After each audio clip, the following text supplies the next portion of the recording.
La compatibilité entre vous et votre donneur ne pouvant être parfaite, il va donc être nécessaire de vous préparer pour que vous puissiez accepter le greffon.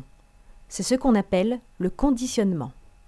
Comme on vous l'a déjà dit, votre système immunitaire doté par les molécules HLA va systématiquement rejeter toutes les cellules étrangères ne vous appartenant pas, telles que les cellules contenues dans votre greffon.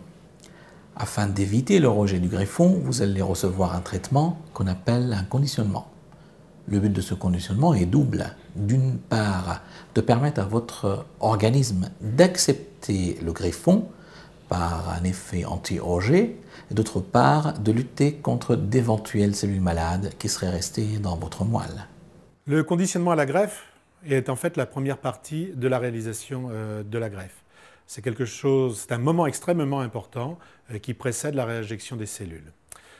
Très longtemps, on a pu penser que ce traitement avait pour but de traiter la maladie. Ce n'est pas le cas. Son but essentiel est d'assurer la prise de la greffe en détruisant le système immunitaire du patient qui, s'il n'est pas détruit, va avoir tendance à rejeter le greffon provenant d'un autre individu.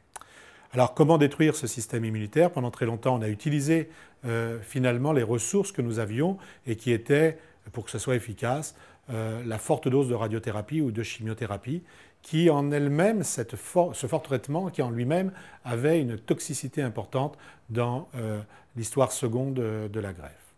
Actuellement, depuis une dizaine d'années, on n'a plus remplacé ce traitement par des traitements immunosuppresseurs beaucoup plus légers sur le plan de la toxicité des cellules. On appelle ça des traitements immunosuppresseurs. Y a-t-il des avantages à l'utilisation des conditionnements à intensité réduite? On peut les toucher immédiatement dans les suites de la greffe. Pourquoi? Parce que, en fait, ces conditionnements à intensité réduite ont ce que l'on appelle une cytotoxicité, donc toxicité contre les cellules, qui est modérée. Et donc, associé à ceci, un certain nombre d'éléments vont disparaître ou être nettement moins importants qu'ils ne l'étaient auparavant. Première chose, l'aplasie médulaire qui suit l'administration de ce traitement-là.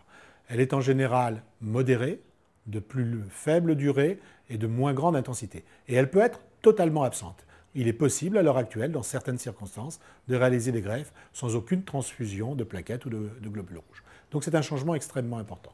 Deuxièmement, puisque l'aplasie est modérée, il y a un risque infectieux qui est nettement moindre. Et pour certains types de conditionnement, un certain nombre d'avantages cosmétologiques peuvent avoir lieu, comme le fait que certains patients ne vont pas perdre leurs cheveux. Mais ceci est loin d'être garanti de façon systématique. Pour réaliser un conditionnement, plusieurs moyens vont être mis en œuvre. Ils font appel à la chimiothérapie et parfois à la radiothérapie. Le conditionnement sera adapté en fonction de votre âge, votre état général, le diagnostic de votre maladie et le type de greffon. Le conditionnement myéloablatif est le plus intensif. Il a 3 objectifs: faire de la place dans la moelle, traiter une éventuelle maladie résiduelle et favoriser la prise de greffe. Le conditionnement généralement dure 6 à 10 jours avant l'injection du greffon. Il peut entraîner des toxicités. Les plus courantes sont la mucite, c'est des aftes dans la bouche, de la diarrhée, l'alopécie en général une dizaine de jours après le début de la chimiothérapie, parfois de la cystite.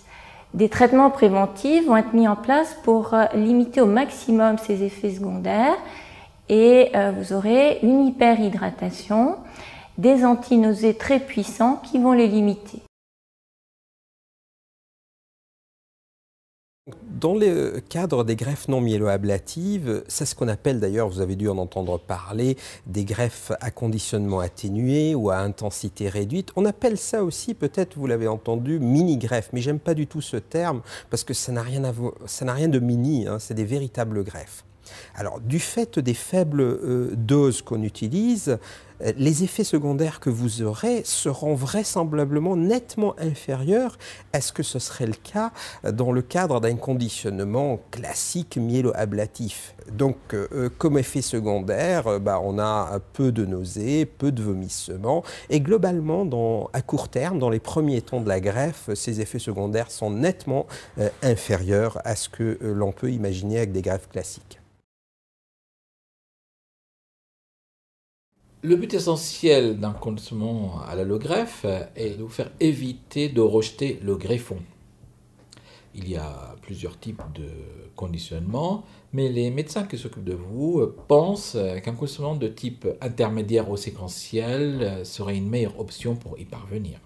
C'est en fait des conditionnements dits intermédiaires, c'est-à-dire avec une dose de chimiothérapie qui n'est pas très forte, tout en l'étant un peu, et un conditionnement immunosuppresseur, tout en n'étant pas trop immunosuppresseur. En fait, ces conditionnements à intensité intermédiaire sont donc situés entre les deux conditionnements et d'une certaine façon, ils permettent d'adapter le traitement au regard de l'état général du patient, de leur maladie et également du statut de la maladie, c'est-à-dire rémission complète, rémission partielle ou autre. Et finalement, cela nous permet de réaliser des traitements pour des patients qui justifieraient d'un traitement un petit peu plus lourd qu'un conditionnement uniquement immunosuppresseur, et à l'inverse, ne pourraient pas recevoir un traitement extrêmement myéloablatif. Vos médecins souhaitent vous conditionner non seulement par de la chimiothérapie, mais aussi par une radiothérapie de tout le corps. Voyons comment cette irradiation est réalisée. L'irradiation corporelle totale qui vous a été proposée dans le cadre du conditionnement pré-greffe a deux objectifs. Le premier, compléter l'action de la chimiothérapie. Le second, permettre une immunosuppression favorisant la prise du greffon. Dans le cadre de la préparation de ce traitement, nous réaliserons une simulation qui sera effectuée en position de traitement, c'est-à-dire en position couchée. Lors de cette préparation, nous réaliserons un certain nombre de mesures permettant la préparation et le calcul de la dose qui vous sera administrée. Au cours de cette préparation, nous réaliserons également une radiographie de thorax permettant d'effectuer un cache personnalisé en vue d'atténuer la dose d'irradiation qui sera délivrée au niveau des poumons. Au cours de cette irradiation corporelle totale, dont le nombre de séances sera fonction du protocole retenu, vous serez seul dans la salle de traitement, mais sous la surveillance de l'équipe médicale qui mène le traitement.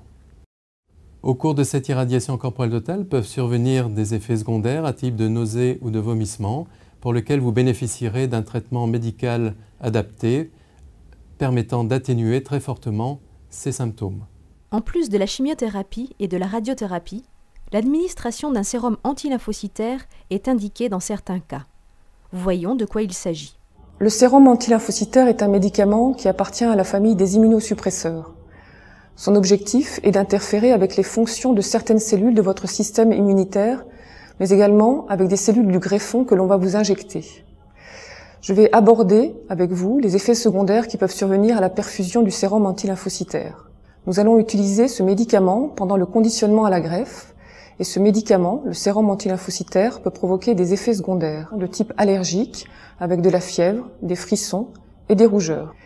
Il faut savoir qu'on ne laissera pas cette réaction s'installer de manière intense parce que automatiquement, avant même la perfusion du sérum antilymphocytaire, on vous administrera du paracétamol, de la cortisone et des médicaments antihistaminiques afin de la diminuer ou de la prévenir. D'autre part, on va aussi chercher à diminuer la vitesse d'administration du sérum antilymphocytaire parce qu'il faut savoir que c'est essentiellement au début de la perfusion du sérum antilymphocytaire où l'on peut présenter ces réactions de type allergique. Ainsi, vous allez recevoir 1, 2 ou plusieurs jours de sérum antilymphocytaire, mais on diminuera la vitesse de ce médicament au début de la perfusion et par la suite, votre corps s'adaptera et va tolérer beaucoup mieux ce médicament. En plus de la chimiothérapie et ou de la radiothérapie, l'administration d'anticorps monoclonaux est indiquée dans certains cas. Voyons de quoi il s'agit. Les anticorps monoclonaux utilisés en thérapeutique fonctionnent sur exactement le même principe que les anticorps que votre organisme fabrique naturellement pour vous défendre contre les infections bactériennes et les infections virales. Ce sont des molécules qui sont générées pour reconnaître spécifiquement d'autres molécules, dont certaines sont exprimées à la surface des lymphocytes, qui sont les cellules de l'immunité. Par conséquent, on les utilise dans le conditionnement de certaines allogreffes et leur utilisation répond à plusieurs principes. Certains anticorps monoclonaux, en reconnaissant les lymphocytes T résiduels qui persistent chez le receveur au moment où il reçoit sa greffe, vont améliorer la prise de greffe en diminuant la capacité de l'immunité du receveur, donc vous par exemple, à répondre contre le greffon qui est réinjecté. Ces molécules sont injectées en même temps que les autres médicaments utilisés dans le conditionnement, et elles vont persister quelques jours après la réinjection de la greffe. Elles vont ainsi pouvoir également réagir contre les lymphocytes du donneur qui arrivent avec les cellules souches dans le greffon et réduire les risques de réaction du greffon contre l'autre qui peuvent survenir après la greffe. Et enfin, dans certaines pathologies, comme les lymphomes, qui sont des maladies tumorales développées à partir des lymphocytes, l'utilisation d'anticorps monoclonaux au moment du conditionnement de la greffe peut être nécessaire pour cibler les cellules résiduelles de la maladie qui peuvent persister au moment où on fait l'allogreffe et ainsi permettre un meilleur contrôle de la maladie au moment de la greffe. Ces molécules sont utilisées depuis de très nombreuses années en dehors de l'allogreffe de moelle et on connaît très bien leur profil de tolérance. Ce profil de tolérance est généralement très bon. Comme toutes les molécules de nature protéique, elles entraînent essentiellement des réactions allergiques mineures, essentiellement un peu de fièvre et des frissons, et qui sont généralement très bien prévenues par une prévention à base de paracétamol et de traitements antihistaminiques. Durant cette période de la greffe, vous allez séjourner en secteur protégé. Celui-ci dispose de chambres individuelles qui peuvent être dotées d'un système de traitement d'air. Cette particularité du secteur nécessite des précautions spécifiques. C'est pourquoi de nombreux protocoles ont été établis et devront être respectés de tous. Les visites, par exemple, seront réglementées. Chacun doit se plier aux règles d'asepsie détaillées à l'entrée des services. Ces mesures spécifiques sont nécessaires à la protection des malades. Lors de votre entretien pré-greffe, des documents vous seront remis pour vous aider. Ce conditionnement indispensable à la réussite de votre greffe peut être à l'origine de complications plus ou moins importantes. Ces conséquences peuvent survenir immédiatement ou plus ou moins longtemps après la greffe. Vos médecins sont très attentifs à leur apparition afin de très vite les prendre en charge. L'une des conséquences du traitement que vous avez reçu, c'est le fait que vous allez être en aplasie, période durant laquelle vos globules blancs vont être bas et vont vous exposer à des risques infectieux. Vous aurez des antibiotiques si jamais vous avez de la fièvre. De la même manière, le traitement que vous avez reçu va aussi diminuer de manière importante la fabrication des globules rouges et des plaquettes. Si vous êtes anémié, vous recevrez des transfusions de globules rouges. Si vous manquez de plaquettes, vous aurez là aussi des transfusions de plaquettes. Le conditionnement peut être responsable d'autres effets indésirables, comme la mucite. Un des effets secondaires fréquents du conditionnement est la mucite. Donc, je vais vous expliquer ce qu'est la mucite. La mucite est une inflammation de la muqueuse buccale et éventuellement de la muqueuse de la gorge, de l'œsophage. Elle apparaît environ 8 jours après le conditionnement. Elle est d'intensité variable et de durée variable selon le conditionnement de chimiothérapie ou de radiothérapie. On peut diminuer l'intensité de la mucite ou la prévenir en partie en ayant une bonne hygiène bucco-dentaire et en réalisant des bains de bouche au minimum 3 fois par jour.